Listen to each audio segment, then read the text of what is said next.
Here we are in a pig formulation room. I'm going to take you through something again more interesting, and that is pig mixing. What do we need to mix here? First of all, allow me to tell you, we are going to mix crude protein of a brand name called piggery, and then because this pig concentrate has 40% crude protein and then crude fiber of 4% and the rest including sodium and phosphorus.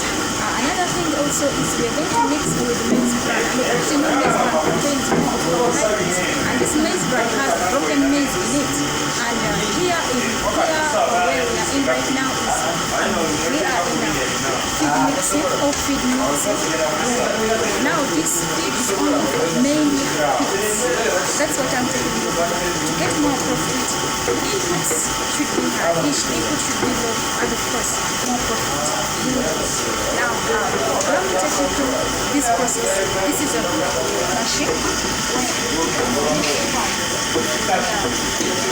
People are seriously mixing feed. This is the camp where mixing feed is kept in, and this is the outlet where the feed is required from to move in the sacks and packed for the pigs. These feeds are, of course, like I told you previously, we have when you're feeding a pig or when you're feeding an animal is a feed to take 3% weight of 3% feed of its weight.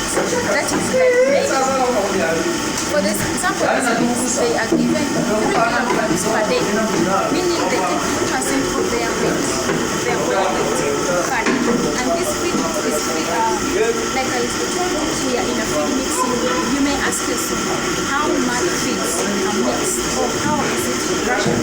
Here are the bags of cottages, and these are the bags.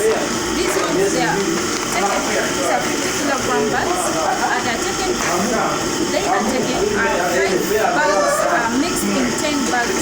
5 bags of the pig concentrate are mixed in 10 bags of broken maize, and that is how it takes. And of course, how long does it take? It is very economical. Because it's very nutritious. It takes 2 weeks for pigs to finish this feed. How many pigs are they? They are 29 pigs in the stall, and they feed on these 15 bags of mixed feed for 2 weeks. Thank you very much. Continue watching, continue subscribing. Bye for now.